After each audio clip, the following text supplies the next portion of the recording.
Yeah, started. Yeah. So our first problem is like burst balloon. So we are given n balloons which are indexed from 0 to n minus 1, and each of the balloons is painted with a number on it represented by an array. We are asked to burst all the balloons, and if the ith balloon burst, then I, the previous one and the next one, you multiply them, that is the score that is obtained for it, right? And if it goes out of the bounds, and treat it as if there is a balloon with a 1 pointed on it. You have to return the maximum coins that you can collect by busting the balloons wisely. So if we take here 3, so to the left of it nothing is there, so 1.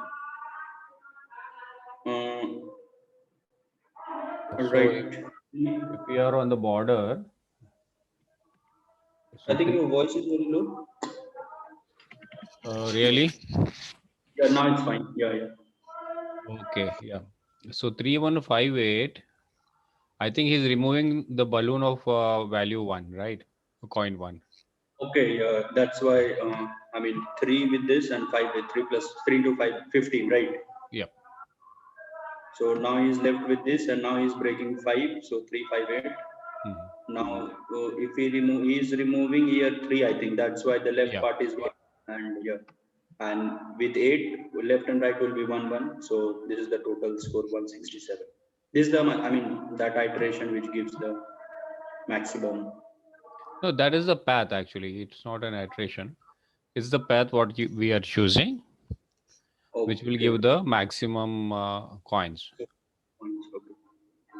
So if we burst the balloons in that order, Yeah. like if we burst for one balloon of Okay. value 1, then 5, and then 3, and then 8, so you will get a value, total value of 167. Yeah. 67. Okay. Yeah. And for this to the left, if we burst 1, then first score will be 5, and again next score will also be 5, because right side will be 1 only, and since we have burst already this, so only 1 will be left on the left. 5 plus 5, 10, right? Yeah. And your n is 500, and this is the nums of I less than equal to 100. Yeah. So this is again a minimization problem, right? I mean, maximization problem. This input is like 3158. Is it the points that you get, or No, it's like a balloon with point 0.3. I mean, if you burst that balloon, it will follow this rule to get those many numbers. Those are the coins, I think, right? okay, okay. Points. Numbers So if you represented by array. Oh burst, no, each balloon is painted with a number. Okay, yeah. And if you burst a balloon, then if you multiply the left and right of it along with the balloon number, you get that much number of coins. Okay. Yeah. so this is basically finding the max product of three elements in the sub, like three elements get the max product. Yeah. Yeah, I think so. Yeah. Oh, but it is No, going to that would be repeat. greedy, no? Yeah, Oh, you mean You to have say to, the max product, but yeah, you'll have to, yeah, it is yeah, slightly repetitively different. doing Yeah. that. Yeah. Yeah. So this is a DP because we have to go through each and every different ways, okay, to find the which will give us the maximum coins. Yeah. So it's not only one And we can't that we'll even have to follow. sort the array or anything, because if we sort it, then the placement will be changed. Orientation matters. It matters here. Right. Yeah. So DP is the solution because we have to explore all the paths. So if it's a DP, you can use a sort of like a DFS array or something. Sorry, DFS traversal, or then you can do some other way also. Yeah. Yeah, yeah, you're correct. yeah, so it's like a partition problem, right? Mm, yeah, you can say that. So if you partition it, but Matrix, then, mhm. multiplication, matrix and multiplication pattern it follows, right? Yeah, Yeah, yeah. Oh, you mean to say the bottom up approach, correct? No, there Top down also also. So both here, but MCM like there also we try to get the maximum, what do you say, number of ways of. Mhm. Yeah, the best way of multiplying matrices. The most optimum way. Yeah. Okay. Yeah. So either of it. So Which if problem you is that? bottom up. That's the standard matrix chain multiplication, no? Mhm. MCM. Karthik asked, right? Same problem, huh? Yeah. Yeah, I mean on the same lines. Yeah. Yeah, so if you look at it this way, for the very brute force way, we could do one by one, right? So we can actually um, run through this whole nums array, and then each and every time, as Harshit said, right, we can convert this into a sort of a partition problem. So maybe we can actually first burst balloon 3. Okay, so then get its left and right, whatever the values will be. And then rest of the remaining ones. Okay, so we remove the 3 from that list and then nums. And then again do a DFS traversal for the others. And then we keep on doing that way. And so whatever the value we get at the end, so this is one path, right? So we just keep that value aside and then start from the next balloon. First we started with 3, then we start with 1. Then in that case, we'll have to partition 3 as a left side array and then 5 and 8 as a right side, sort of two different recursions, right? So that is what you are talking, right, Archit, the partition. I don't Yeah. how is it a partition? We have to take the immediate right or immediate left. Yeah, so whenever you choose a balloon, you take its immediate right and left, but whatever is left over on the left side and the right side, you just pass them in a different recursive calls. Correct. So, and then you add whatever you get from those recursive calls to the current one. So that will be your value for this current path. So you'll have to go and explore all the paths, starting from 3, 1, 5, and 8 separately. So basically, you're starting a DFS, but it's slightly different DFS. You're starting from 3, then you're starting from 1, you're starting from 5, and then 8. So in the DFS, as you go down, you actually break your array into two. One is the left side and the right side, and you take whatever is the current element and keep on doing that, right? Yeah, so that matches with the partition. Yeah.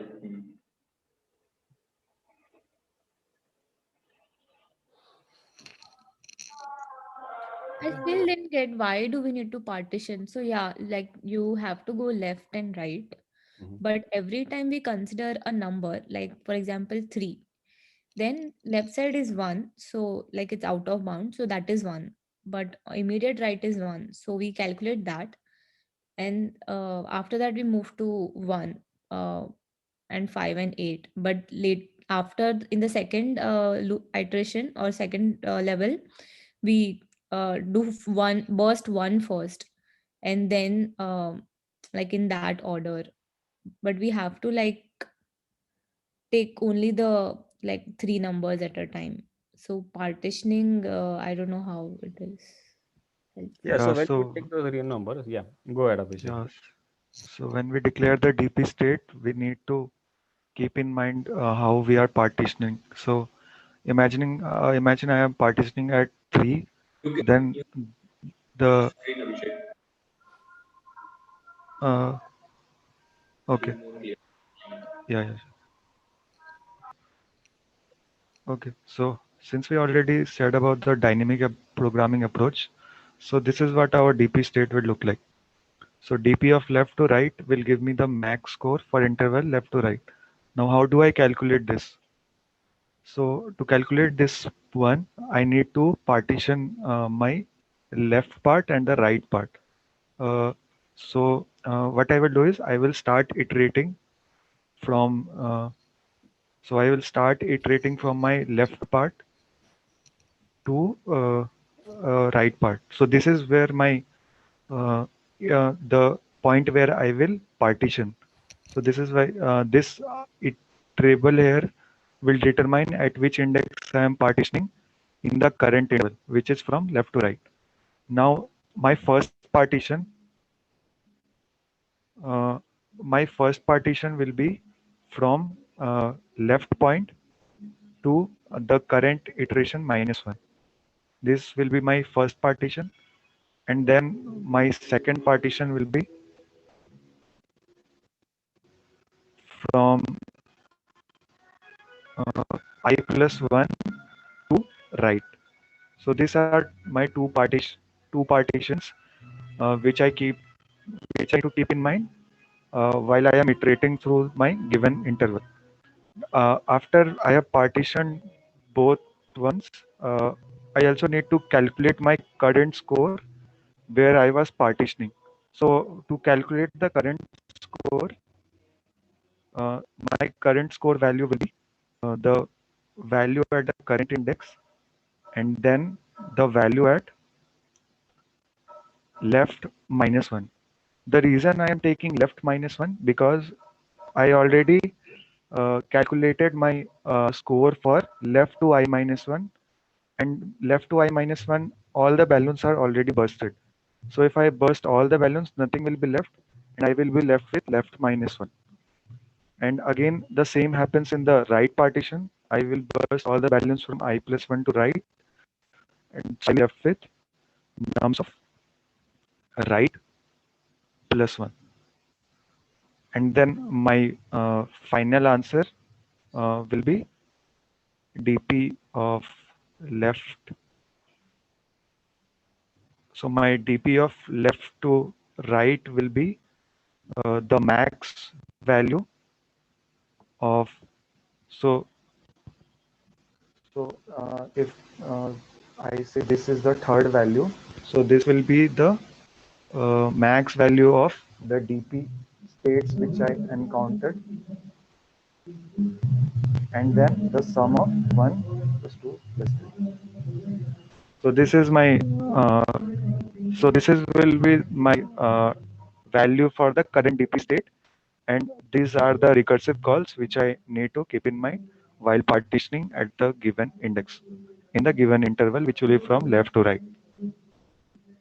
So why are you taking your current is nums of I into nums of left -1 and right +1? So Yeah, left so -1 would be So left actually will be if you say I -1.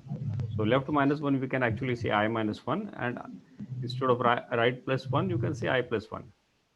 So he's just representing it, but it keeps changing, right? Oh, but if my Yeah, it will I change absolutely based on the I. Actually the implementation of this question varies. So in my implementation,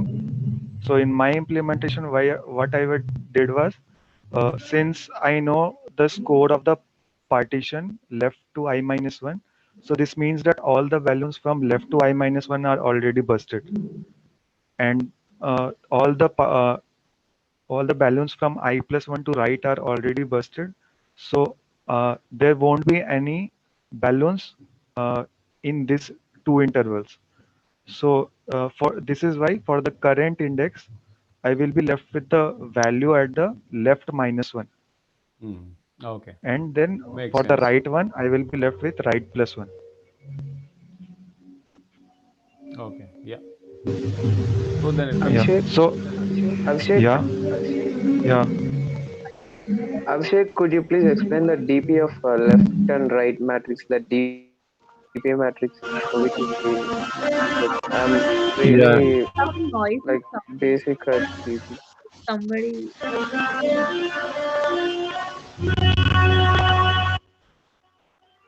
Yeah. So if this is the array, then we are already mentioned that the extreme left and extreme right will be 1 for simplicity of the problem.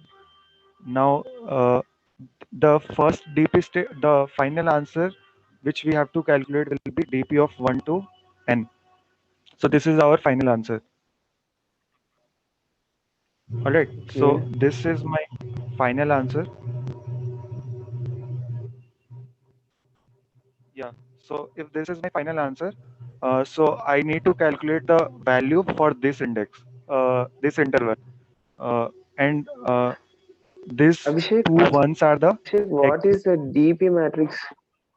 Uh, In DP matrix, you are taken two-dimensional, right? That matrix is two-dimensional, but the array given yeah, is one-dimensional, right? yeah. So we need to So for declare an one-dimensional extra DP. questions, DB will be 2D, yeah? It actually varies according to the question. Well, actually, he's trying to explain us the bottom-up approach. So you will need a 2D matrix, right, to actually represent the bottom-up approach of a DP. Yeah, yeah, yeah. So since the DP state, Okay. so the DP state represented the max score which I can get for the interval left to right, and my final answer has to be the score which I will get from index 1 to index n, if it is one based indexing. Okay, so this is the one based indexing. So this is my answer. But again, uh, it is mentioned that the extreme left and the extreme right values has to be one to simplify our operations. For example, if the left minus one goes out of bound, then we can take this value as one. And if right plus one goes out of bound, then we can take this value as one. So the So answer how do which you we have to append this calculate, one at the beginning? uh, Do you make that another we will array? see in the we'll see in the implementation. Let's go for the explanation first. Otherwise, we need to declare an extra vector where we need to push uh, ones at the extreme left and extreme right. So what So is left and right? Is left is on the zero and right is the extreme right in the beginning?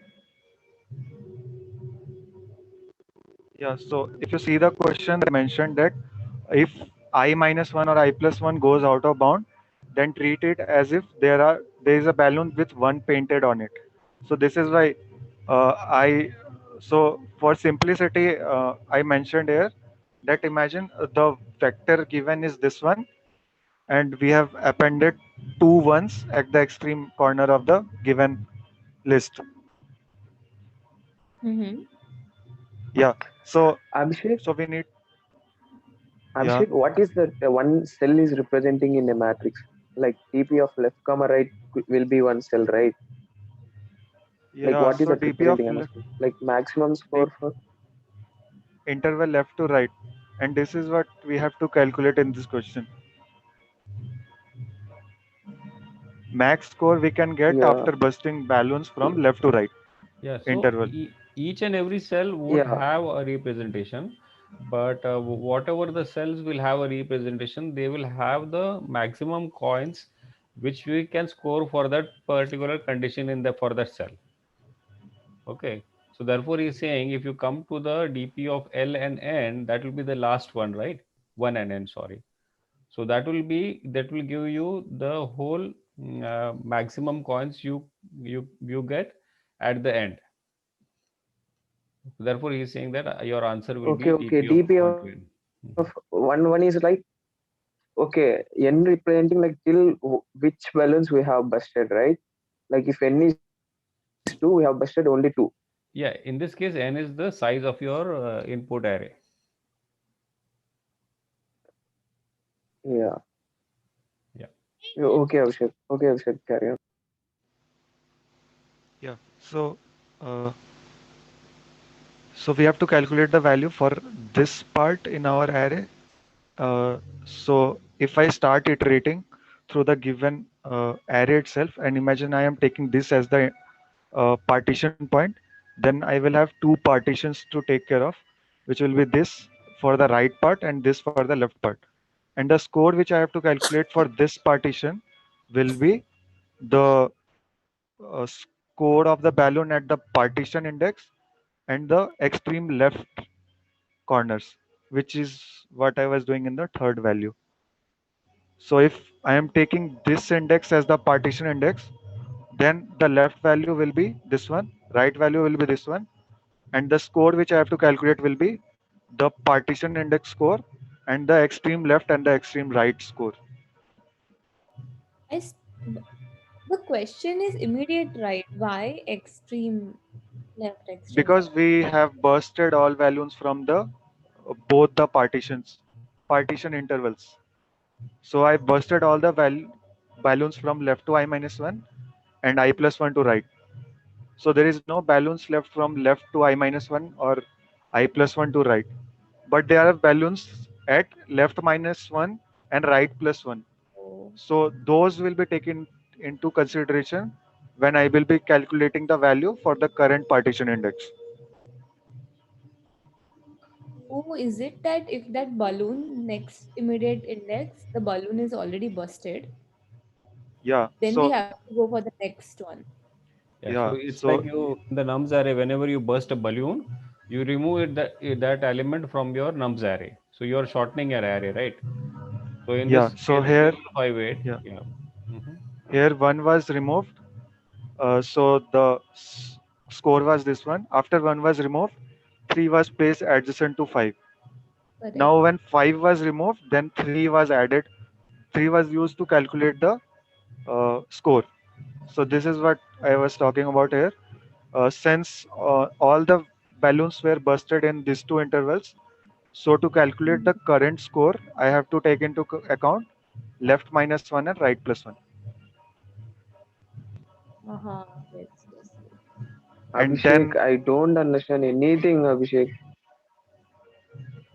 Well, this is a DP problem, right, Karthik? So yeah, for this, initially you will have some things to follow, but Actually, he is why don't this, you explaining, you just this, follow it for some time, then it will make sense. hey guys, yeah, Okay, actually, this okay. question is not a simple dynamic programming question. This falls into the category of matrix chain multiplication, and it is, uh, I think, egg drop problem, then matrix chain multiplication itself. All these questions fall into this category. Yeah. So even the complexity of this implementation will be of range uh, n cube. N cube. Yeah. So the approach of this type of problems are not intuitive so much. So it will be So hard at Karthik, first, I guess. are you through with the MCM problem? No, I don't know MCM problem. Then it would be difficult, no? Yeah, directly jumping to this problem will be, Yeah, but I guess, very so difficult. whatever you are explaining, he has to follow. So if he follows, it will make some sense, Then he can read on his own and then take it Yeah, forward. okay. So I will take one interval example and then we will see how can we proceed. Please. Yeah. Yeah, if this is the starting interval, which we, so this is the interval for which we have to calculate the answer. Since the dpin is same as calculating the value for this interval. So imagine the partition point which I took is 5, and the size of n is so the value of n is greater than 5, large. It is very large than 5. So the value which I will get at 5 will be, let's see.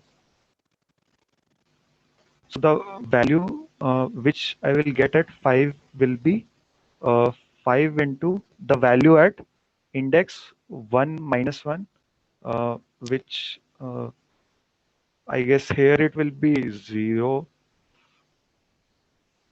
Okay, I can do this one again. Nums of 5. So this is the third part. So I am calculating the score first, and then we can proceed for the uh, partitions. So this is the third part where I was calculating the score of the current partition index. So this will be, so if we see the current interval, the left one was 1. So left minus 1 will give me 0 here. And then the right plus 1 will be n plus 1. And then I again need to calculate the values for 1 to 4. So I'll just denote it by the buckets. And I need to calculate, okay, I'll add n. Oh. And then I need to calculate for 6 to n. Now this 5 is one of the parts to take care of, but in our solution, we need to iterate the partition from 1 to n, both inclusive. So this, and then we need to take the maximum value of all the partitions which we took.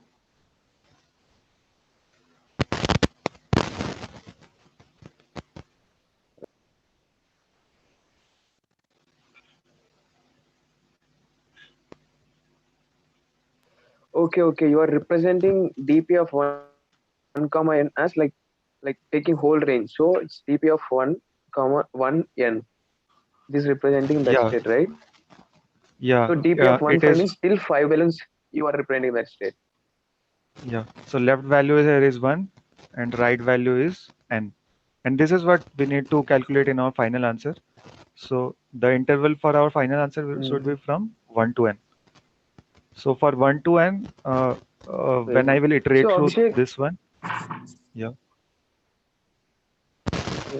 so Abhishek, you are writing like nums of L minus 1 into nums of n plus 1, right? Here for the Yeah, fifth one, yeah, nums of 5 into nums of L minus 1 into nums of n plus 1. Nums of L minus 1 is 1 only, right, for everything.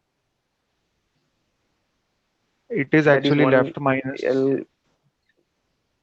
It is actually left minus 1 and right plus 1. So the left value is 1, it will be replaced here, and the right value is n, which will be replaced here. And then again, we need to recursively call the function to calculate the values for interval 1 to 4 and 6 to 1. If 5 is the partition index. Okay. R. Okay. Yeah, okay, Abhishek. Yeah. So if for general case, if I is the partition index, so I'll just write here. If I is the partition index, then nums of I into left minus 1 into right plus 1 will be my score for the current candidate, and then I need to calculate for 1 to I minus 1 and I plus 1 to n. Yeah. So this value I need to calculate for all the values from left to right. Then I need to take a max value since I need to maximize my score, which is the main aim of this question. And so the maximum score will be given as the final answer.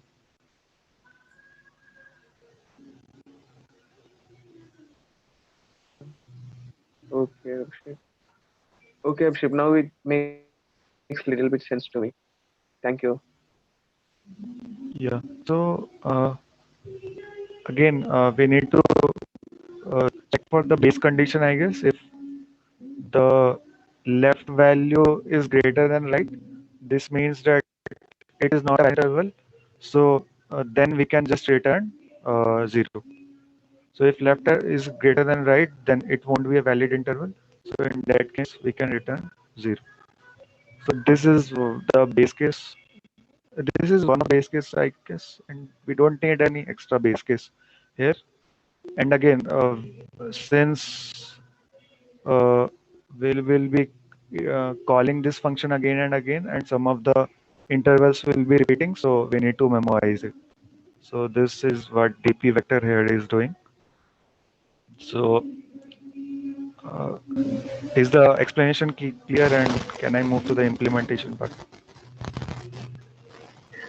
Yeah, Abhishek, it Sorry, is like little bit clear for me, Abhishek. can you say once more what the DP of right?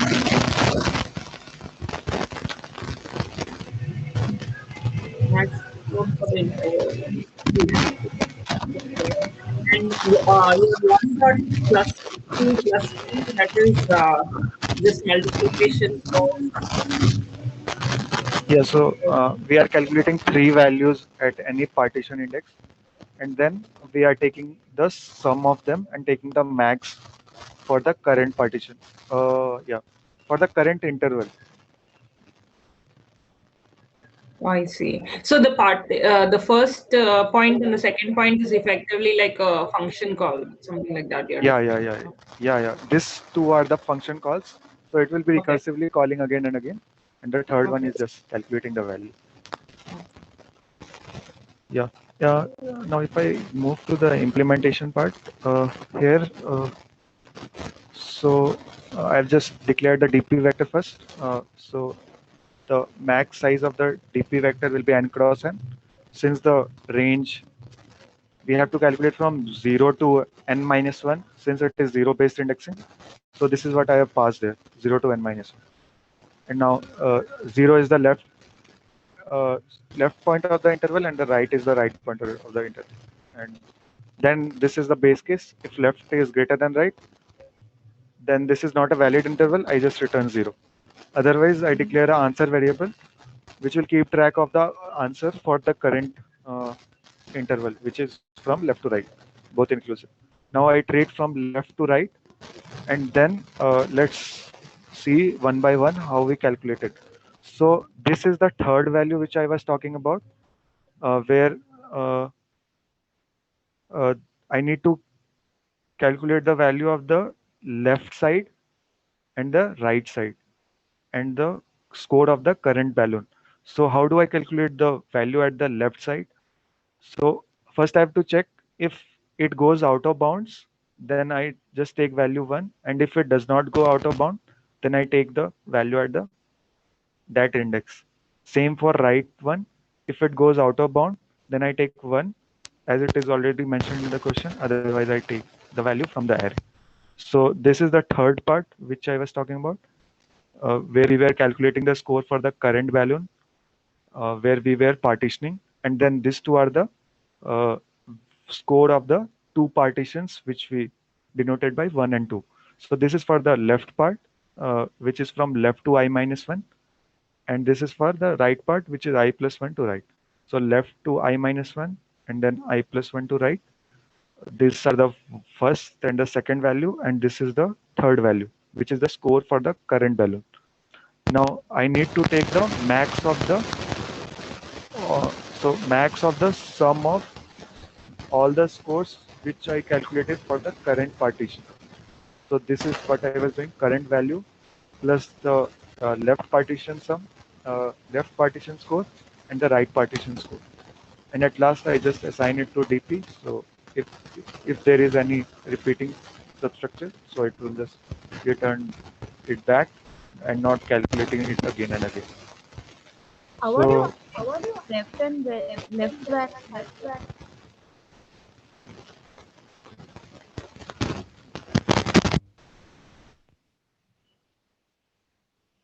Yeah, so this one was the score of the left to I minus 1. So this is what that first one is, to get the score from left to I minus 1. The right one is the score from I plus 1 to right, and then the current score for the current balloon. So the value will be the score of the current balloon and then the left value after all the balloons are bursted in this interval, which is left to I minus 1. But again, I need to check if left minus 1 lies in the bound or not of the array. So this is why here I need an extra check, which I use using ternary operator. Ternary operator.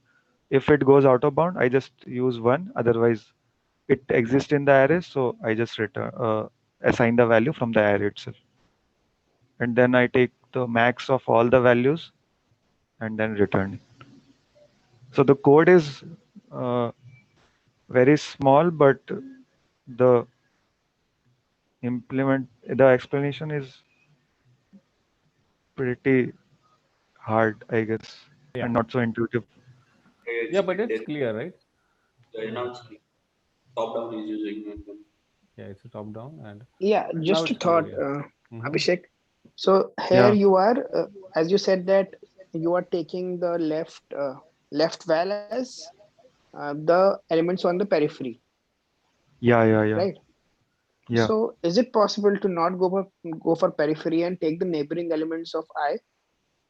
Yeah, even I was thinking about that approach, but I did not implement it. But I think even that approach is correct. Yeah, looks possible to me, right? Yeah. Because So, the loop would be same. yeah, I guess this is what you are talking about, I minus 1 and Yeah, I minus I 1 and plus I 1. plus 1.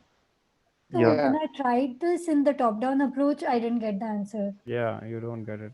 So I don't I know think therefore, the partition has to be taken care of correctly if we choose this one as the score of the current partition index.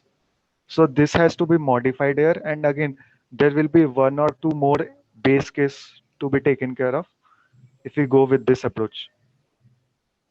This is why I did not try to implement this. yeah, but Okay. if you do it where in a brute force way, means excluding the memoization part, right? And so Yeah. if you keep on literally removing every element, whatever the balloon you have bursted, so then it works. But if you try to do But the that would be n factorial. Yeah. yeah, So so that is what I'm saying. Because most of the time the brute force you can convert into a DP, but there you cannot because you're always changing your input array size, right? So if you Yeah, have so here what Abhishek essentially is doing is that he's waiting. He's not bursting it. He's waiting for all the elements to the left and to the right to get burnt or burst. And then whatever is left on the left and right, he's combining his present balloon with that, right? yeah. Exactly. What Ankita and like Santosh are saying that they would be bursting it and then moving on. So that I don't know. I mean, I haven't tried it this way. yeah, if you do it the brute force way, it will work. But for the way we have to memorize, you have to collect all the states. You don't have to alter your input array. So if you alter your input array, then you cannot memorize it, right? Or maybe you'll have to memorize it, but in a different way. But that will be too complex. But if you Yeah. have to not alter the input array, then I think this is the better way of doing it. It's more cleaner code. Yeah. Also, in some of the implementation, what were they doing is first they were declaring an extra vector where they were pushing one for the extreme right and left, and then copying the Yeah, given nums vector. So it is taking again one more linear extra space. So to reduce that that is space, not needed. yeah, so that can Yeah. be reduced using the ternary operator or if else statement here. Yeah, so if you don't handle the ternary operator, if you use it add plus and plus to both the ends, then you don't Yeah. need the 8 and 9 line. So it will again reduce the code count, right? Yeah. Yeah. Otherwise, yeah, if we add one to the extreme right and extreme left of this nums array, then we don't need this part also. Here just we can do nums of left minus one and nums of right plus one. But I think it will take extra if we declare an extra vector, it will take extra space, or even if we try inserting values, then it will add another linear complexity in the final approach because Well, we need to shift the values. shifted. Yeah, absolutely. So that will be a O of an operation there initially. Yeah. So to reduce that part, here just we can add extra if Yeah, but else anyway, statement. it's going to be at least n square. So another O of n, it's not a big deal, right? So No, actually the complexity of this code will be n cube. All the yeah. matrix chain multiplications are order n cube. Since we are iterating from left to right, so this will add n square factor, and I am iterating from the left to right again, so another n factor. So total n cube. So any complexity, time complexity, which is more than n square, if you have an additional O of n more, Yeah. so that doesn't matter. So this is good. Are there Yeah. any good resources for matrix chain multiplication? Do you guys know of any? I know I of guess you one. can There's this search. channel of TechDose. Channel of what? Oh, I'll tech. share the link. Okay, cool. TechDose. Okay, cool. Thank you. Yeah. Okay, so this is the one. So you don't have the bottom up approach, right? Yeah. That is also similar. So did anybody conclude the complexity n cube by? There's a lot of noise.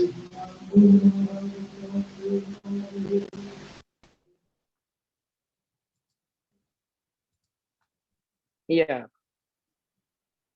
Okay. Okay. I got the answer, right? So you said you were traversing for left to right, and for every left to right, you are running this loop. So that would be n cube. Right. It will be at least n cube. That's right. Yeah, that's in the uh, but even in average case, we can take it as n cube.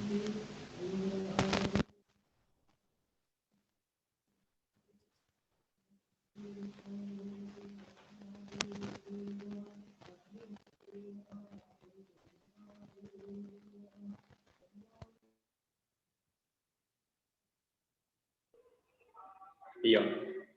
So then,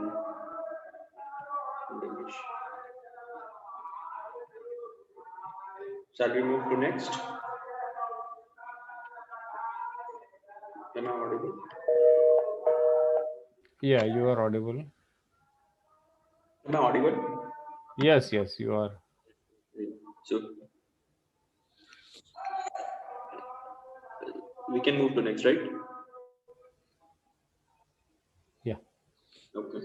So this is a like vertical order of a binary tree. So we are given the root of a tree, and we have to calculate the vertical order traversal of the binary tree. And at each node, the position row, and just let me switch off this. For each position, row and call, its left and right children will be at row +1 and call -1.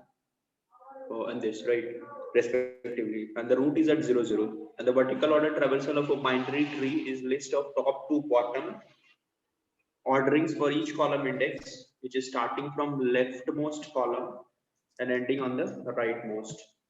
There could be multiple nodes in the same row and same column. In such a case, we have to sort these nodes by their values. Return the VOT. Okay. So like if we see at a distance of what do you say, -1 represents the horizontal distance, right? From 3 it's in negative direction, so left side direction. So y coordinate they have taken as -1, and 2 is at the other distance. So if you move to the left, it's going to subtract -1. Yeah, And if you move to the right, it's going to add 1 1, yeah. to the So this column. is the Y baseline. coordinate. Yeah, so this is minus, it will hit, and it will hit plus +1, and from here this will be +2, that kind of. So 3 and 15 should come into one bucket, right?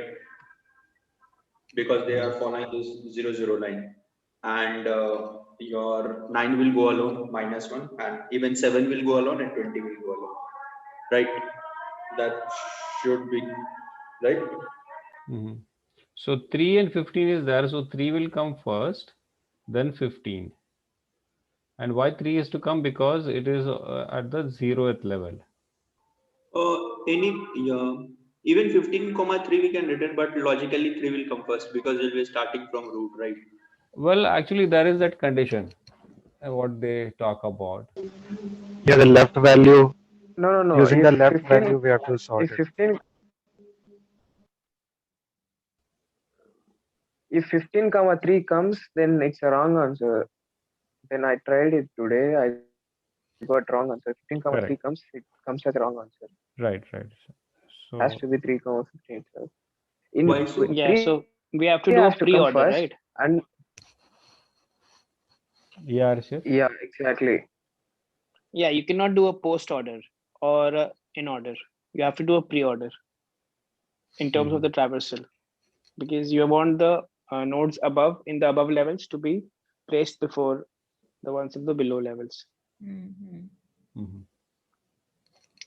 Yeah, BFS would be no. Let's not go there. Let's just... So if you do a pre-order, so at least you can maintain, but they still say that in a particular level, okay, and if you still have many number of nodes, so then you have to sort by value, right?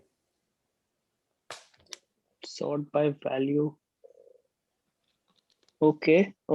So all right. So they want it in sorted order for the same level. Yeah, for the same level, everything should be sorted. Okay, Yeah. so that is another sorting. Okay. Is that Yeah, if we logic? move That is to what it is, right? second test case, yeah, if we move to second test case, they have taken that case. So 5 and 6 are at same level. Yeah. So 1 will come first because it is at 0th level, and 5 and 6, you cannot have, anyway, 6 and 5 won't even matter because it will be unsorted if you consider the whole of array. But first 1 will come, and then 5 and 6 has to become like that, only 5 and 6. So, but what I was trying to say is you cannot take all of the column values like 1, 5, and 6 together and sort them. That won't also work, correct? So you'll have to sort it per level for a particular column. Yeah, per level. Yeah, so the way you are talking about, like if you do a pre-order, so if you put all the elements, because if it's a pre-order, it's going to be DFS, so you're putting all the elements of the particular level and that row. So level itself is the row, and all the elements of that all columns. Then you will have to sort those particular ones, right? Yeah. So instead of 1, had it been 7, then the answer would have been 756, right? Yeah. Okay. So whatever is on the same level, that has to be sorted. Yeah. Yeah, in the third test case, they have placed 6 before 5. So in the final answer, even then 5 comes first. Okay.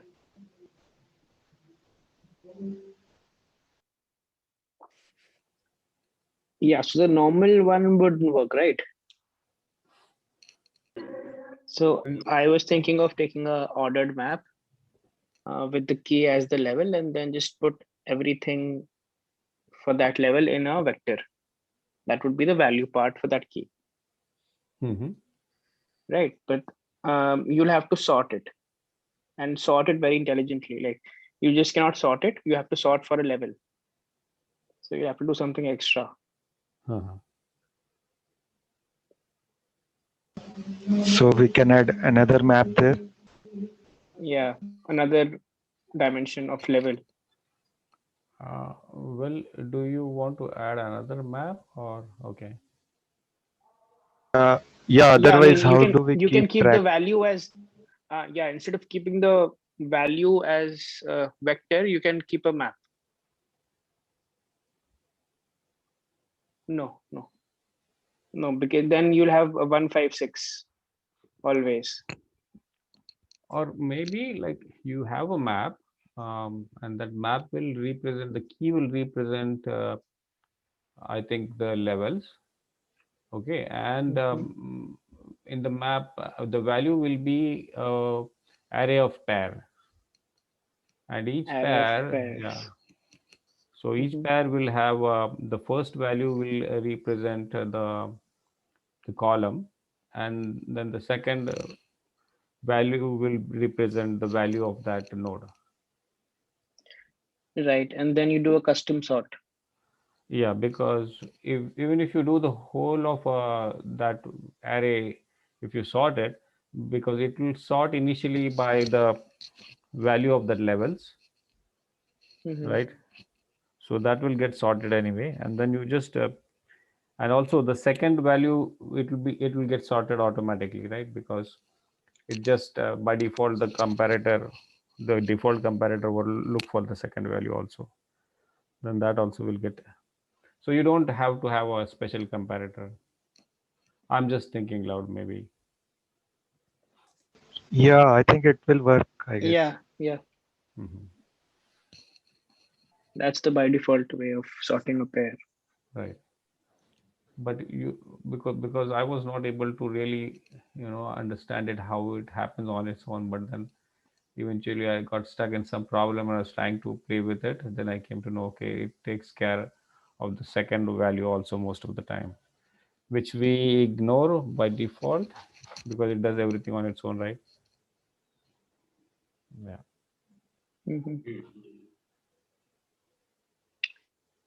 Okay. Yeah. So do we need, like I mentioned, ordered map? I don't think we need ordered map. We can do with the unordered one also. Right.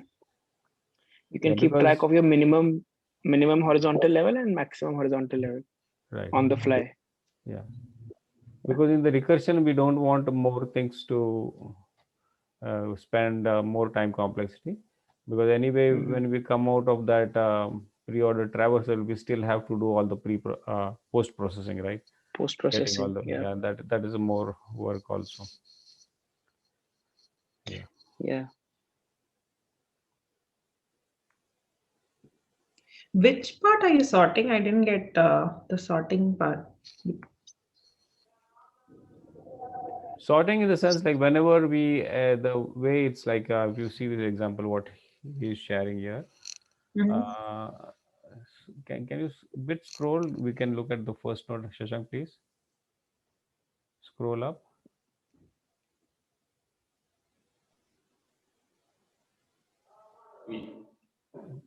Okay. So the top node is at 1. It is the value is 1, right? And it's at level 0, 0.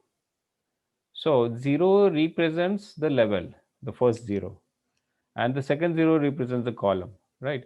So if you come to 5 and 6, okay, they are at level 2, which is the row value 2, the first value, and the Mhm. second one is 0, which represents the column. So Mm. technically speaking, 1, 5 and 6 actually lie, and they will, if you look at the output, they will be together. Correct. Yeah. Okay. But then what we need to do is they are asking us to sort, but then these values, how we should sort is for the first one, now we have to bucket them. So we have to bucket based on the levels. So for the value 1, it is in bucket 0 because it is at level 0, and 5 and 6 are in the bucket of 2, right? So you see 2 and 2, so they are at row 2. So then you Mm. put 5 and 6 in bucket 2 and 1 in bucket 0. But whatever is in the bucket, you sort them.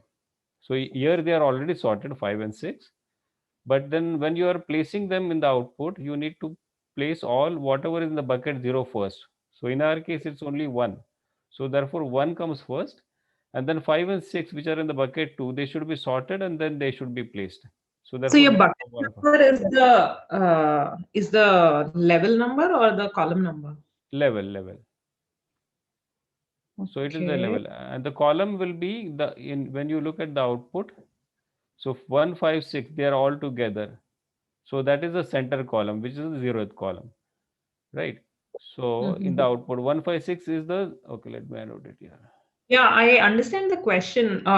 So looks like you're not using any extra data to store stuff, because the way I was thinking or I did it in the past is um, have a node position like an outer class that will have both the x and the y position along with the tree node, and then go on assigning values into that as we go. Oh, okay. Yeah, that will be one way of doing it. Yeah, but this But is you are not doing that, right? Like you're no. not having any extra space, I guess. Yeah, we are using extra space to actually store all these information, because this information you still have to store, and then when you come out of the recursion, the Mhm. pre-order, post-order, you need to Yeah. do all these pre-processings to actually align with your output. So that is there. Output, the space counted for output, we don't have to count as such, Yeah, right? yeah, that is fine. But we Uh, are using a map to store all these values at each and every level, the way I was explaining for the buckets. So that oh, has okay. to be stored, right? Yeah. And then you have to extract that, all that stuff, and then you will have to make this real nice output. Oh, so then you would extract it level wise and then pick up whichever is, and then you will sort it for the Y index. Yeah, when we are in the pre-order traversal, we just push all the values in that Mm. map. But when we come out, then we have to extract all of that stuff and then do a sorting for each and every bucket and then place them in this output. But there might be more better ways of doing it. Yeah. But this is one way I thought of. But sorting is not required since you are moving from left to right anyway. And that's the order we require. I am not sure, but I think you need the sorting, right? Yeah, you will Abhishek, need it, no? we need it, right? Yeah. Uh, Because they don't make, if you look at the problem statement, they don't say that. like for example, you take 5 and 6. If you are going column by column and you are taking left subarray, adding left subarray to the queue first, then you'll always pick 5 before 6. Yeah, that also makes sense. Mm. Yeah, I if you're don't doing a know. left But bias if BFS, in place of 5, like if there is 6 in place of 5 and 5 in place of 6, you will get a wrong answer for this. No. So it's not by value, it's from left to right. yeah, can you move to third example, Shashank? So in that case, 1 will be in middle. See, it's 5 to 6, no? The answer. No, you have to sort it. Yeah, there Yeah. we have to sort it. We have to sort It's it. by value, Dipali, not by left to right. Oh, can you go to the question?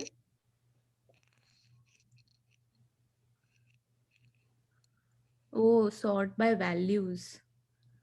There is one more question which is sort by left to right. That's a different one, I think. Bottom Oh, order. I got Bottom. confused. Yeah, I thought it's that question. Let me see. Okay. So we have implementation, correct? I haven't Can you done. share? I mean, I don't have. Like, I did do. Abhishek, for you. Yeah, I did the BFS way, but I used two maps to store it. So it is like two-dimensional vectors, and then we sort it. Yeah, even I have BFS, but I Yeah, have for that sort by left to right, not by values. yeah. Okay, I'll just share. Let's see. So without extra space, it is not possible, right? Or has somebody done it? I don't Yeah, I think don't think so. without extra space it is possible, since we need to even sort it. Yeah, cool. So for the BFS one, I have this where I have declared a pair of pair. So the second pair value is the left and the right values corresponding to this figure 0, 0. So this will be stored here, and the tree node is where the node itself will be stored in the queue. And again, we need to add extra if condition here. If the root exists, only then push it.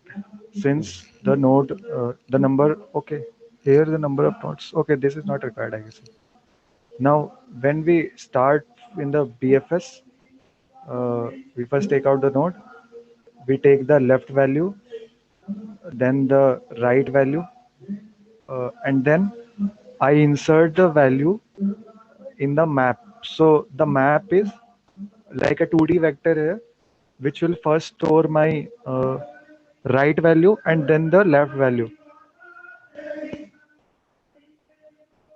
So then I will store the values itself in the map, and then if the right element exists, as it is mentioned in the when I will be pushing left one, so the right value has to be subtracted by 1 and the level has to be incremented by 1. And for the right children, I need to increase the right value to +1 and increase my level. So this is It's what quite I'm using of doing. BFS, yeah. Yeah. So this is the normal BFS one, and then after I have iterated through all the nodes, now I need to copy the values from the map. So let's see how the map looks after the BFS is done. So for this example, I guess, let's see how the map comes out. So I printed the map here. So yeah, So the value at -2 here is 4 with level 2. Then the value with -1 with level 1 is 2, I guess. So this is the node. Now, when we come to the right value as 0, so there are 3 nodes here, but there are also 2 levels. So at level 0, I have node value as 1, and at level 2, I have node values as 6 and 5. But since I am using map, it will already sort it. So it gives me 5 and 6. Then when I come to the right value as 1, the value at the level 1 is 3. So this gives me one level, the value 3 at level 1. And then for the extreme right node, the right value is 2. So the key is 2. And now at level 2, the value is 7. So this is what my map is printing. So when I start iterating through the map, I just have to copy all the nodes for the right value. So I'll just copy 4 here. So 4 is one of the answer. Then I will copy 2 here. So 2 is one of the answer. Now when I come at the right value as 0, I have two key value pairs, which is for level 0 and level 2. So first I will copy 1. So 1. And then I will copy all the values in the level 2, which is 5 and 6. So I copied 5 and 6. Same for right value as 1. I have only one node at level 1, which is 3. So 3. And when I come at right value as 2, at level 2, I have only one node as the value 7. So 7. So here using map. Also, it is mentioned here, I guess. Okay. I think it is not mentioned, but uh, how do we sort the values inside the current level? So for that, again, we have to use a set. But in some of the test cases, they have given not distinct values, so we have to use multiset here. So this is why when I was declaring the map here, it is a map of so the key is int. The key here determines the right value, and then again another map with the key as the level, and the values here will be a multiset. So I will be pushing the values in the multiset. So whenever I push it, it will sort it. But even if there are non-unique elements, this will not delete the non-unique elements, and it will keep all the elements as it is in the binary tree. So this one is the BFS one, and here okay, so here I added some debug statements. So I started trading from the map. So the first value here, so the val dot first here is the right value, which is 0 here, 1, 2, -1, -2, 0, 0. And then the value at the second one, uh, yeah, so value at the second one will be another map here. And the first value of that map will be the current level, which is 0, 1, 1, 2, 2, 2, 2, 2. And then I declare a vector, and then I start copying all the values at the current level of the given right value. And then at last, when I have taken into consideration all the values for the current right value, and even in the sorted order by levels, I push it back in the answer, and this will be my final answer. Yeah, this is cool. So in spite of having a BFS, you cannot use the level order traversal, right? Because it doesn't make sense. Yeah, but even then, the basic approach here is the level order type traversal only. But again, we are adding extra information with each of the iterations, like the Okay, what right is a value and the L, level. L and R? Yeah, so R is the level here, and the L determines the right value. So 0, -1, 1, -2, 0, 0, 2. So R is the level. Oh, okay, So okay, okay, okay. these are the levels 0, 1, 1, 2, 2, 2, and L is the right value in the node. So 0, -1, 1. Actually, I also Corresponding. have one implementation. If you guys want to see, I can share. It's similar Yeah. but implementation. Should I share? Okay. Yeah.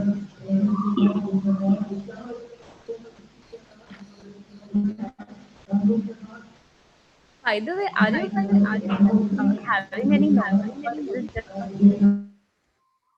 okay? Thanks.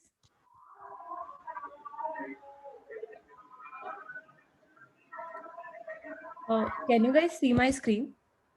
Yeah, yeah.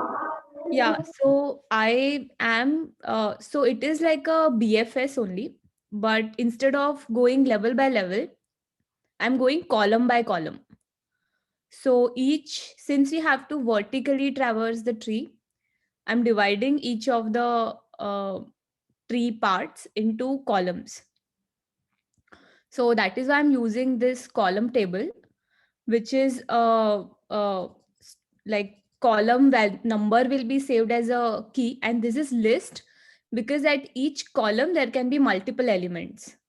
So I'm iterating in a pre-order fashion, like root first, left and right, and assigning the column IDs based on whether I'm going left to the root or right to the root, and appending to this map.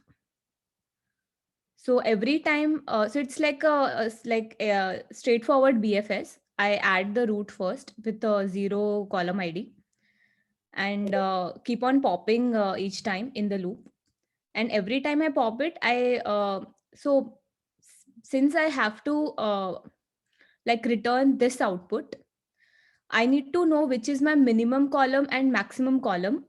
So when I return, it will be in that order from left to right at each level. So minimum column should be first. Like if we take this tree, this is 0. So -1 column should come first, then 0, then 1, and then 2. So this is what I'm doing here. So every time I'm iterating, I'm recording my minimum and maximum column ID, and then appending that to my column table, and then going left to right. And every time I go left to right, I'm just updating this ID. And once this is all done, I'll have my output in column table. So to list it in this format, I'm just returning it in this way. But this is a different question, like where it's just a binary vertical order traversal from left to right. But now, since you have to sort the nodes at same column with the value of the node, I think if I change this to sorted I mean, if I return it in a sorted fashion, like sorted of column table call for this, then it will give that same output. If you don't sort it, then it will be from left to right. That I was thinking, how can it be that simple, right? Because you need sorting. Yeah. No. Sorting for this only, the same Yeah. column. Right. You'll have to actually sort that instead of just returning the way you do on line 24, right? Yeah. Yeah.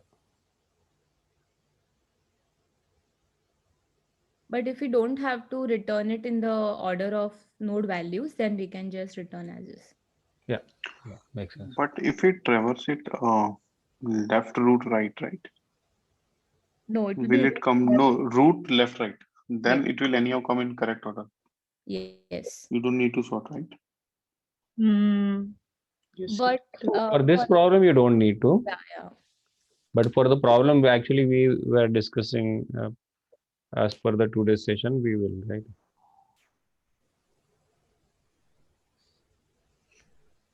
So this problem scope is slightly different than the one what we were discussing 987.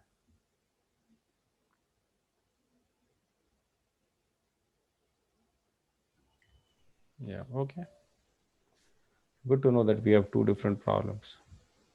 But I think the time complexity for this approach will be more, because we at the end we are sorting at the elements at which are at the same column. But if we don't have to sort, then the time complexity will be O of n.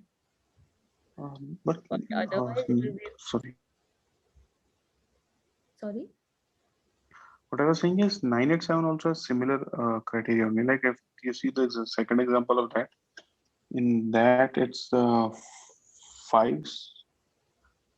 Okay, okay. In that we want to say five sorted order. Okay, makes sense. Yeah.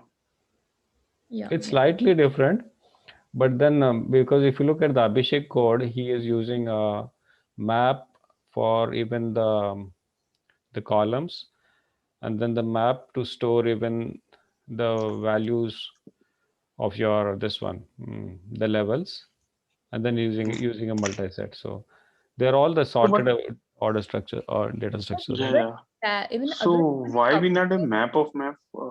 Like we can do just a map thing, right? Yeah, because if you look at, see, the way she is doing, that is also a good way of doing it, like min call and max call. So in his case, he didn't want to do it that, so he wanted the whole data structure to take care of all that. So what will happen is the -1, what he was looking for, the columns, they would come before. So they will automatically get sorted, correct? So instead of doing this way, either you do it this way or you have that data structure do it for you. But even in Abhishek's approach, the time complexity will be same, right? I don't know. The Abhishek, n log n, I think. yeah, it should be slightly more in some case. It won't be n log n, right? Because it's Maybe sorted. slightly more.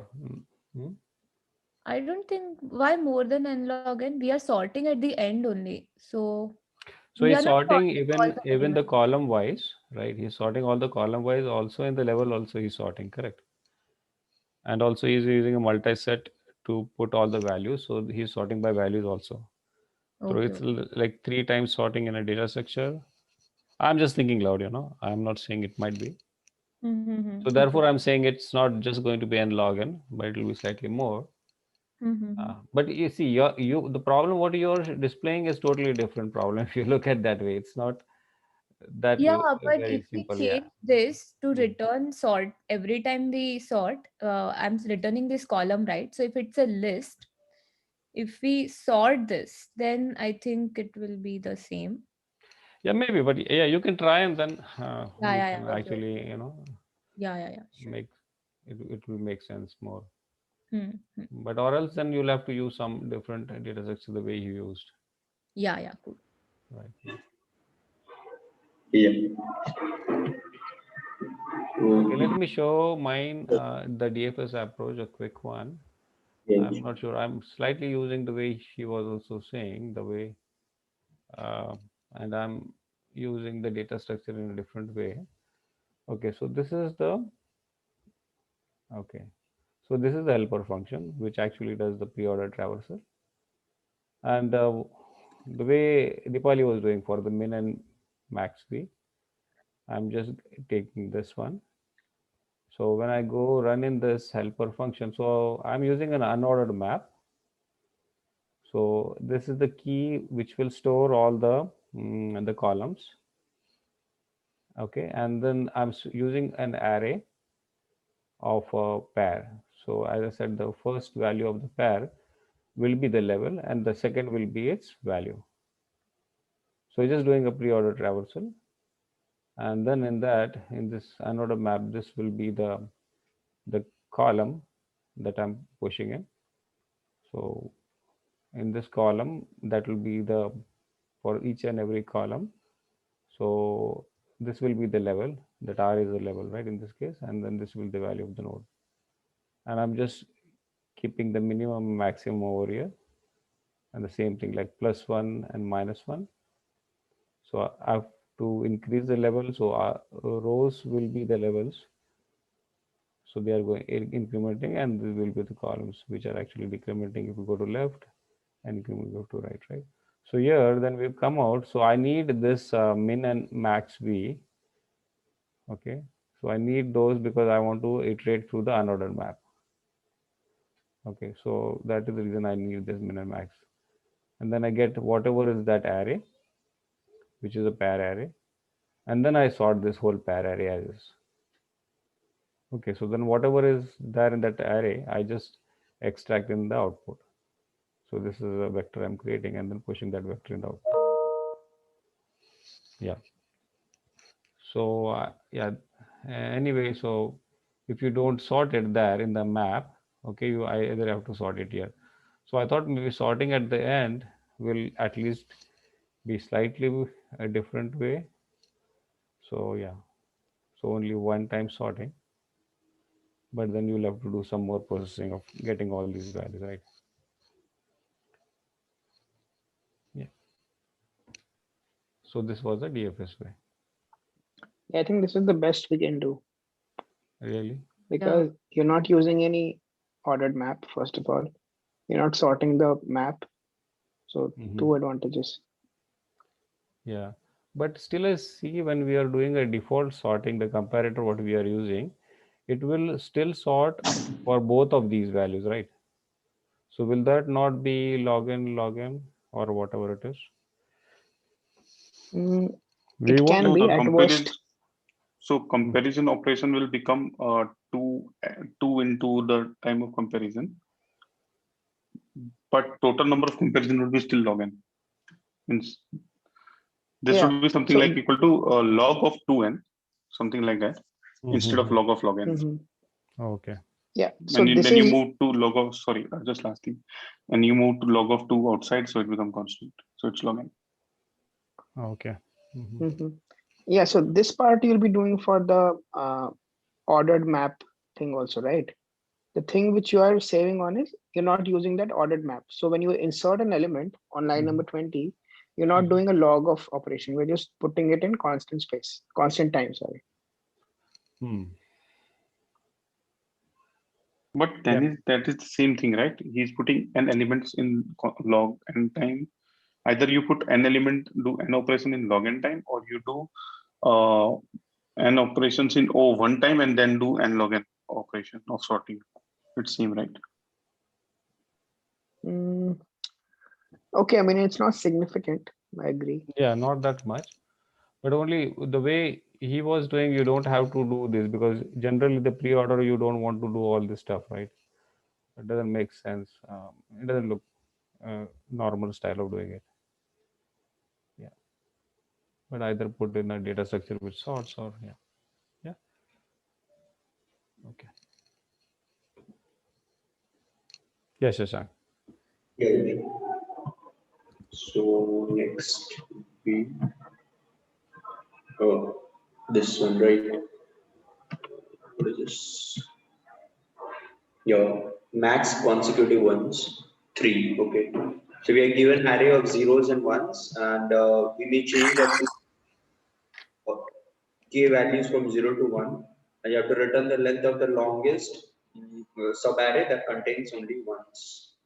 So here we are changing, what do you say, this to 1 and this to 1, which gives a max of continuous range of ones, right?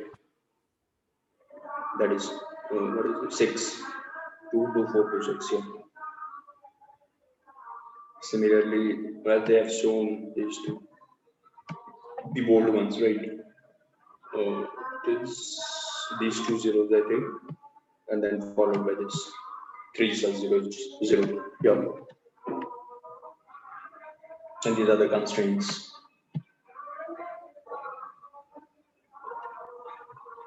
Right.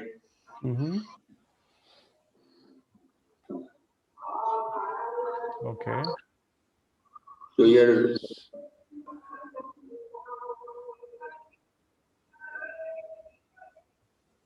brute force would be like generate all the possible subarrays, right? Of all the length, and see 2 zeros are there, and then try to convert Okay, them. but then in that case, how do we manage the k if it has the k to be split across the left and right side? Yeah. Only if 2 zeros are there, then only we can do in that sub-array, right? Otherwise, we can't, right? Or can we? So no, that's right. That's one way of doing it for sure.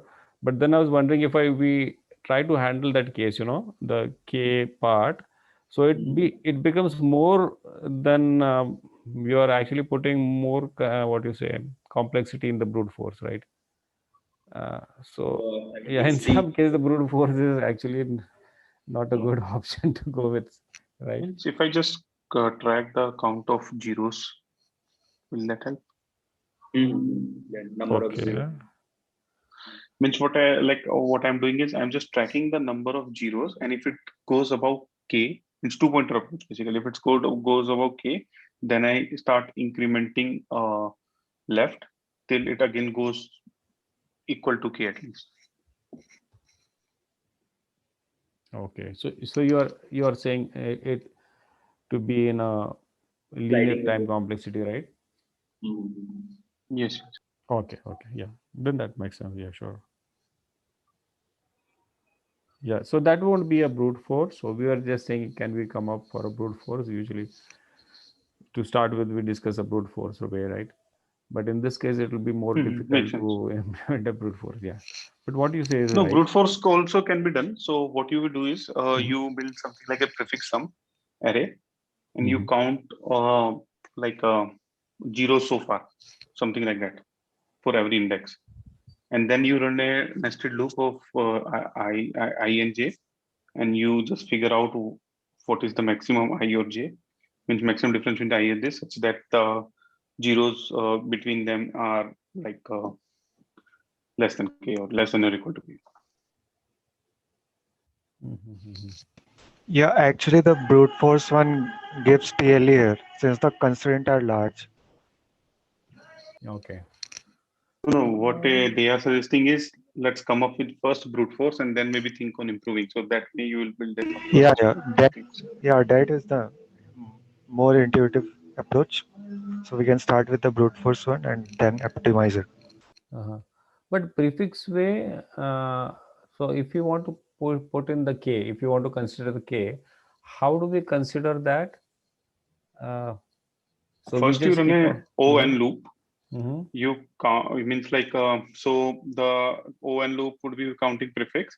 If current element is equal to 0, then in current prefix sum put 1 and then add previous element also into that. Otherwise just directly copy previous element. So basically if there are this is 1, then number of 0 doesn't change, right? So you are So saying far you clear? don't do prefix array for the whole array, right? You No, do it for prefix means no 0 so far, something like that. Okay, so you just want to count the zeros. Yeah, so far. Okay. Now I know zeros at I know zeros at j. So if I do zeros so far, j minus 0 so far, I minus 1, so I will get zeros between I and j. So that is like brute force. Like I'm trying every possible index compare combination in the array and figuring out how many zeros between those two index are. And then means it's like actually slightly optimized brute force. The worst brute force would be select an I and j and figure out how many zeros are between them. Then find the difference between them and track a maximum. Oh, okay. Yeah, that is a perfect brute force. Yeah, okay. Can you say it again? What is the brute force? Take I and j, like take each of the So array and yeah. So just mathematically speaking, take two indexes I and j which are not equal, such that I is always smaller than j. Now start a loop from I to j and count number of zeros. So if they are less than k, then track a maximum where maximum is basically j minus I minus 1, because I is also inclusive here. Yeah, makes sense. But So if this will be a there clean way of are doing a brute force. Okay, good. there are less than k zeros, then we'll anyways flip all of that. But if there are more k's, then we start taking k like each bunch of k's. Yes. No. If there's more than k, then you cannot get a continuous array, right? Oh, yes. Hmm. Okay, so It this will is be O one of n cube, approach. time complexity. Dirichlet's approach here. Yeah. O n cube. Yeah, it will be n cube. That is right. Yeah. Yeah, it's not that complicated to implement as he explained. Right. Yeah. So it's more cleaner also. Yeah, absolutely. So I think this is also the similar way what Abhishek actually shared. Shashank is sharing here, right? Okay. So he's Can we keeping go count. through this? Yeah. Go ahead. No, I'm saying just can we go through this part? I sort of missed Sure. what Yeah. Dave was explaining. Yeah. So they was a slightly different way, but here in this case, he's actually the left is running from 0 to n, and then count equals 0. I think he's counting the zeros in that case. That is what the counter is for. And then right actually starts from with the initialize to the left value. This is a while one loop, and then he's counting all the zeros, the count on line 10. So if count is greater than k or n is equal to n minus 1, and if it is greater than k, you are actually. But Abhishek, is this not a more of an optimized version? Yeah, it looks like that. Right. I Yeah, don't but think it's a brute this is force. the brute force one. Hmm? Yeah, but this is the brute force one where we are setting the left pointer, and for each of the left pointer we are calculating extreme right, which we can go through after k flips. Mm-hmm.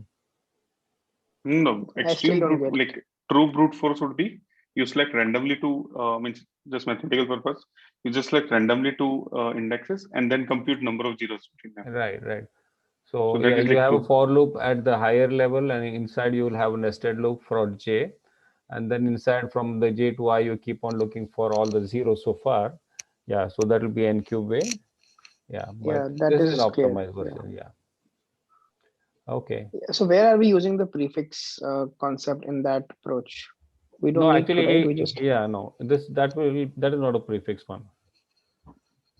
yeah. Okay. Okay, so what he's doing, he's counting the number of zeros for Mm-hmm. every left pointer, right? And as soon as the number of zeros becomes greater than k, or either he reaches at the end, then he's decrementing right pointer. Yeah, so this becomes more of a sliding window problem. Correct, because we have Okay, left and yeah. right pointer. Yes. Mhm. Yeah, and then when we try to expand on the left side, expand using the left pointer, and then you compress the right one when you are not finding it the equivalent case. Yeah, got it. For every left, he's finding the sliding, he's finding the window. Yeah, and So he's why not then do that way, like move towards right and compress whenever required rather than like yeah. So what from he's left. saying is, for him, this is the brute force, even though it's n square. Okay. Yeah. So he's still saying it's a brute force. But then we can do a sliding window with O of n, right? The linear time complexity. So Yeah. this is, I think, what Dave was speaking, right? To start and end is 0, and this is one counter for No, number. before that, can you run through an example on Abhishek's code? I am still 100% not clear. Okay. Let's take an example. The first example, a smaller one. Okay. You want me to copy? Okay. Yeah, Yeah, just copy Yeah, that. anybody. You can run. I mean, you can write here. No, if you copy in that instead of actually annotating, because annotating, I don't have a pen, it will be very weird. So if you just copy the text, the first example, not the second one, yeah. And your case too will remember that, yeah. Okay. Okay, so what will happen in that case? It will not be copied because this is a paste bin. Okay, sorry. Okay.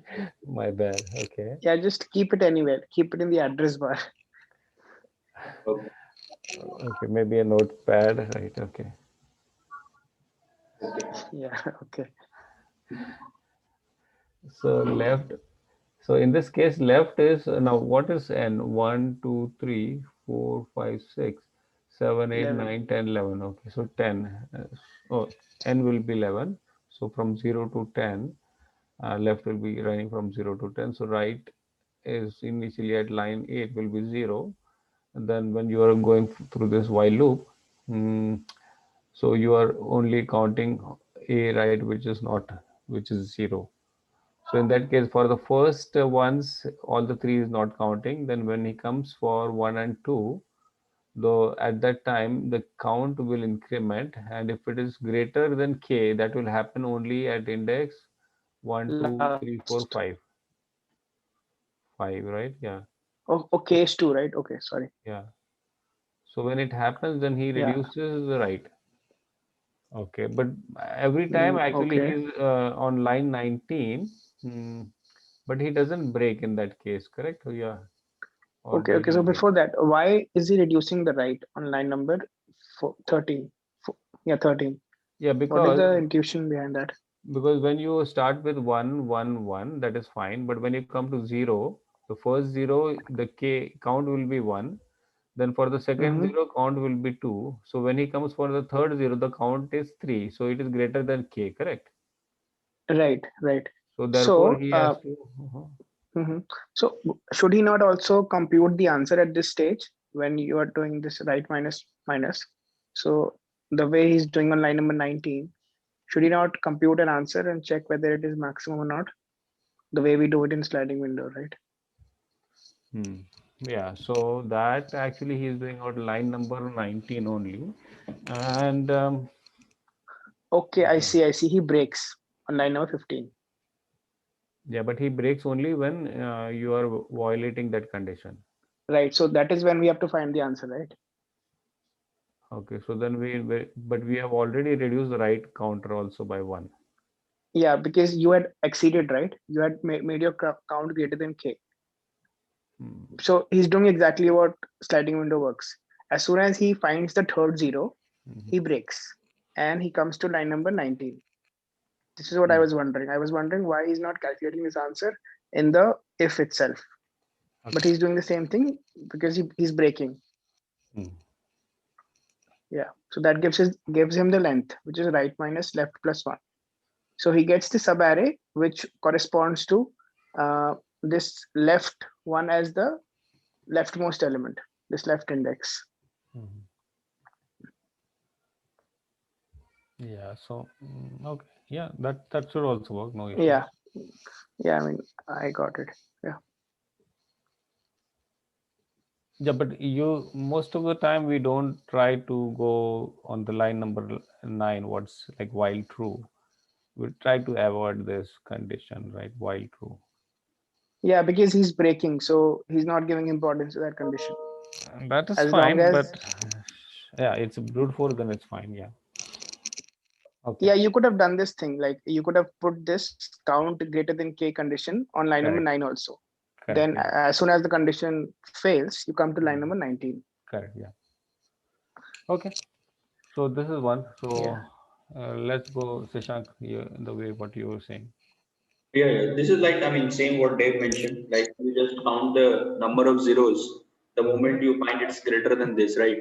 And then you'll start shrinking your pointer. So if the start pointer is this 0, then you just shrink it and then increment the start pointer, right? And just keep on every time calculate the length and maximize your max.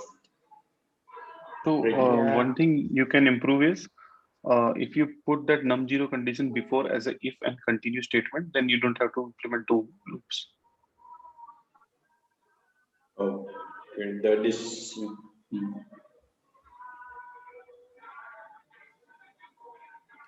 So is this not n-square solution, Shashank? No, you are visiting each node only twice. Only twice, yeah. Here itself we are checking. Either once always by right pointer, and some of the node once by left pointer also. No, but this is so NK, right? I mean, no. Not. Okay, let's understand how we calculate the complexity. We calculate the complexity by the most expensive operation. And in this algorithm, the most expensive algorithm, part of the algorithm is visiting a node, let's say, right? In that case, the end pointer, right? It will traverse from 0 to n minus 1. So it will visit all the nodes. So far what we think the complexity is n. Now what we will do is, let's think about the start pointer. Start pointer might not visit all the nodes, all the elements, but in worst case, it will visit all the elements, right? So Right, it right. will also Yeah, I got visit it. n. So it's n plus n to n, which is n n n. Right. So the Right. second traversal is facilitated by this while loop on line number 9. So if you write it, if you bit modify it, you will remove the second loop also, and then you will see there's only single loop. Means like don't try to compute complexity based on the number of loop in the code. Yeah, that gives a fake in. I mean, what is saying? Okay, It so gives- yeah, I think it can be if also, because as soon as your condition becomes greater than k, you'll go inside once and okay. No, but Nine. if number Because they say, right, Yeah. when No, you I have think expanded your sliding window and you have got some answer on that, why you want to shrink it too much? Right? Because you're not going to get a better answer when you shrink it too much, right? So this while loop actually can be avoided, yeah. Right. No, but let's say at your start, it has there is just there is a 1, right? So you'll be going on, right, until unless you are able to eliminate a 0. So in that case, you'll need a while.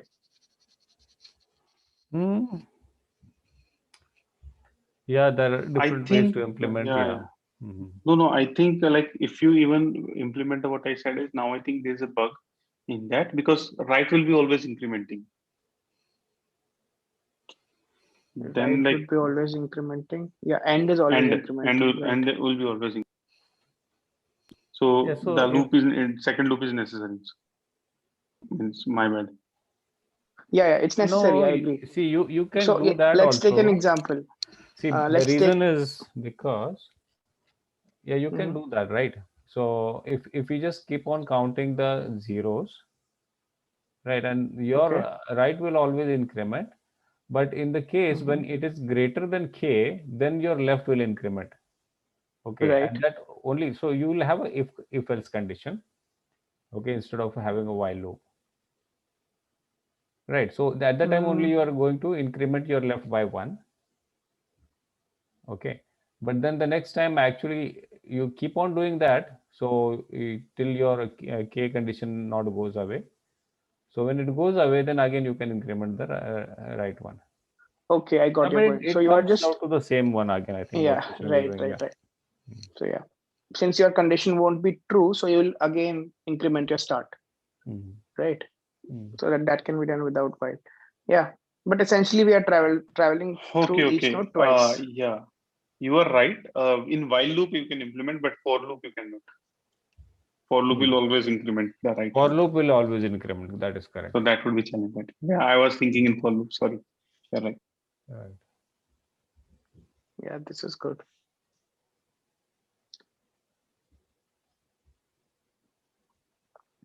Sliding window is very powerful. Yeah. But very tricky to implement. No? So Yeah, I mean, I honestly couldn't think of that. I was thinking of like more like DP